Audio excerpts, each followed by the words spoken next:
ಕನ್ನಡದ ನಂಬರ್ 1 ದಿನಪತ್ರಿಕೆ ವಿಜಯವಾಣಿಯಲ್ಲಿ ಪ್ರಕಟವಾಗಿರುವ ಈ ದಿನದ ಮಹತ್ವದ ಸುದ್ದಿಗಳನ್ನೊಮ್ಮೆ ನೋಡಿ ಬರೋಣ. ಸಂಪುಟ ವಿಸ್ತರಣೆಗೆ ಸಮಯ ತೆಗೆದುಕೊಂಡಿದ್ದ ಕಾಂಗ್ರೆಸ್ ಹೈಕಮಾಂಡ್ ನೂತನ ಸಚಿವರು ಪ್ರಮಾಣ ವಚನ ಸ್ವೀಕರಿಸಿದ ಭರ್ತಿ 10 ದಿನಗಳ ಬಳಿಕ ಬುಧವಾರ ಸಂಜೆ ಖಾತೆಗಳನ್ನು ದಯಪಾಲಿಸಿದೆ.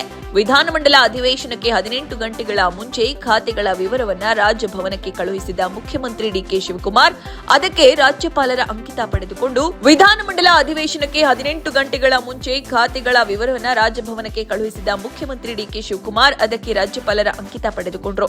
ಆ ಮೂಲಕ ಕಳೆದೊಂದು ವಾರದಿಂದ ನಡೆಯುತ್ತಿದ್ದ ಖಾತೆ ಸಾಹಸಕ್ಕೆ ತೆರೆ ಬಿದ್ದಿತು. ಈ ಸುದ್ದಿಗೆ ಇಂದಿನ ಸಂಚಿಕೆ ಓದಿ. ಸಾರ್ವಜನಿಕರ ಆರೋಗ್ಯದ ಹಿತದೃಷ್ಟಿಯಿಂದ ರಾಜ್ಯಾದ್ಯಂತ ತಂಬಾಕು ಮತ್ತು ನಿಕೋಟಿನ್ ಹೊಂದಿರುವ ಗುಟ್ಕಾ, ಪಾನ್ ಮಸಾಲ ಉತ್ಪನ್ನಗಳ ಮೇಲೆ ರಾಜ್ಯ ಸರ್ಕಾರ ಕಟ್ಟುನಿಟ್ಟಿನ ನಿಷೇಧ ಹೇರಿದೆ. 1 ವರ್ಷದ ಅವಧಿಗೆ ಇವುಗಳ ತಯಾರಿಕೆ, ಸಂಗ್ರಹಣೆ, ಸಾಗಣೆ, ವಿತರಣೆ ಮತ್ತು ಮಾರಾಟವನ್ನ ಸಂಪೂರ್ಣವಾಗಿ ನಿಷೇಧಿಸಲಾಗಿದೆ.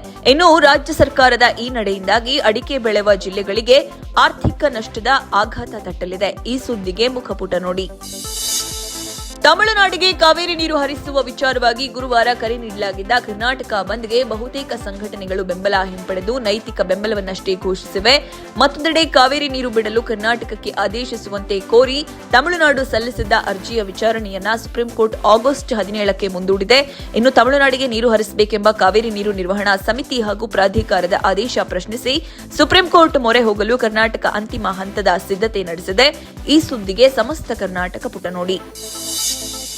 ಮಹತ್ವದ ಬೆಳವಣಿಗೆಯಲ್ಲಿ ಟಾಟಾ ಸನ್ಸ್ ಅಧ್ಯಕ್ಷ ಸ್ಥಾನಕ್ಕೆ ಎನ್ ಚಂದ್ರಶೇಖರನ್ ಅವರು ದಿಢೀರ್ ರಾಜೀನಾಮೆ ನೀಡಿದ್ದಾರೆ. ಆದರೆ ನಿಗದಿಯಂತೆ ಮುಂದಿನ ಫೆಬ್ರವರಿಯವರೆಗೆ ಹುದ್ದೆಯಲ್ಲಿ ಮುಂದುವರಿಯುವುದಾಗಿ ಸ್ಪಷ್ಟಪಡಿಸಿದ್ದಾರೆ. ಈ ಸುದ್ದಿಗೆ ದೇಶ ವಿದೇಶ ಪುಟ ನೋಡಿ.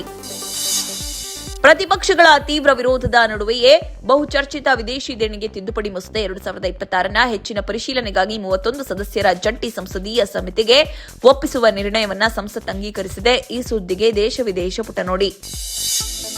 ಅಮೆರಿಕ ಅಧ್ಯಕ್ಷ ಡೊನಾಲ್ಡ್ ಟ್ರಂಪ್ ಹತ್ಯೆಗೆ ಭಾರೀ ಸಂಚು ನಡೆದಿತ್ತೆಂಬ ವಿಚಾರ ಬೆಳಕಿಗೆ ಬಂದಿದೆ. ಕಳೆದ ತಿಂಗಳು ಟರ್ಕಿಗೆ ಭೇಟಿ ನೀಡಿದ್ದ ಟ್ರಂಪ್ ನ್ಯಾಟೋ ಶೃಂಗದಲ್ಲಿ ಭಾಗಿಯಾಗಿದ್ರು. ಈ ಸುದ್ದಿಗೆ ಇಂದಿನ ಸಂಚಿಕೆ ಓದಿ.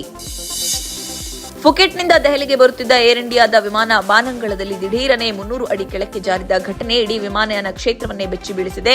ಘಟನೆಯ ನಂತರ ನಡೆದ ವೈದ್ಯಕೀಯ ತಪಾಸಣೆಯಲ್ಲಿ ಪೈಲಟ್ ಗಾಂಜಾ ಸೇವಿಸಿರುವುದು ದೃಢಪಟ್ಟಿದ್ದು ಆತನನ್ನ ತಕ್ಷಣವೇ ಸೇವೆಯಿಂದ ಸಸ್ಪೆಂಡ್ ಮಾಡಲಾಗಿದೆ. ಈ ಸುದ್ದಿಗೆ ಚಿಂತನ ಪುಟ ನೋಡಿ. ಬ್ರಿಟಿಷ್ ಸರ್ಕಾರ 1948ರ ಜೂನ್ 30ರೊಳಗೆ ಭಾರತೀಯ ಅಧಿಕಾರ ಹಸ್ತಾಂತರಿಸಲು ತೀರ್ಮಾನಿಸಿತ್ತು. ಆದರೆ ಭಾರತ ಅದಕ್ಕೂ 10 ತಿಂಗಳು ಮುಂಚಿತವಾಗಿ ಅಂದರೆ 1947ರ ಆಗಸ್ಟ್ 15ಕ್ಕೆ ಸ್ವಾತಂತ್ರ್ಯ ಪಡೆಯಿತು. ಈ ಸುದ್ದಿಗೆ ಇಂದಿನ ಸಂಚಿಕೆ ಓದಿ. ಬಾಲಿವುಡ್ ನಟಿ ಪರಿಣೀತಿ ಚೋಪ್ರಾ 2 ವರ್ಷಗಳ ಬಳಿಕ ಹಿಂದಿ ಚಿತ್ರರಂಗಕ್ಕೆ ವಾಪಸ್ಸಾಗಿದ್ದಾರೆ. 2023ರಲ್ಲಿ ಸಂಸದ ರಾಘವ್ ಚಡ್ಡಾ ಜೊತೆ ದಾಂಪತ್ಯ ಜೀವನಕ್ಕೆ ಕಾಲಿಟ್ಟ ಬಳಿಕ ಅವರು ಮಿಷನ್ ರಾಣಿಗಂಜ್ ಮತ್ತು ಅಮರ್ ಸಿಂಗ್ ಚಮ್ಕೀಲಾ ಚಿತ್ರಗಳಲ್ಲಿ ನಟಿಸಿದ್ರು. ಆ ನಂತರ ಯಾವುದೇ ಸಿನಿಮಾ ಒಪ್ಪಿಕೊಂಡಿರಲಿಲ್ಲ. ಈ ಸುದ್ದಿಗೆ ಉಲ್ಲಾಸ ನಮಸ್ತೆ ಬೆಂಗಳೂರು ನೋಡಿ. ಐಸಿಸಿ ವಿಶ್ವ ಟೆಸ್ಟ್ ಚಾಂಪಿಯನ್ಶಿಪ್ 2025-27ರ ಸರಣಿಗಳ ಪೈಕಿ 12 ಈಗಾಗಲೇ ಪೂರ್ಣಗೊಂಡಿದ್ದು ಇನ್ನೂ 15 ಸರಣಿಗಳು ಬಾಕಿ ಉಳಿದಿವೆ. 4ನೇ ಆವೃತ್ತಿಯ ಫೈನಲ್ ಪ್ರವೇಶಿಸುವ ಪೈಪೋಟಿ ಮುಂದಿನ ಕೆಲ ತಿಂಗಳುಗಳಲ್ಲಿ ಅತ್ಯಂತ ರೋಚಕವಾಗಿ ಸಾಗಲಿವೆ. ಗುರುವಾರ ಆರಂಭವಾಗಲಿರುವ ಆಸ್ಟ್ರೇಲಿಯಾ ಬಾಂಗ್ಲಾದೇಶ ನಡುವಿನ ಟೆಸ್ಟ್ ಸರಣಿಯೊಂದಿಗೆ ಫೈನಲ್ಗೇರುವ ಅಂತಿಮ ಹಂತದ ರೇಸ್ಗೆ ಚಾಲನೆ ಸಿಗಲಿದೆ. ಈ ಸುದ್ದಿಗೆ ಕ್ರೀಡಾಪುಟ ನೋಡಿ.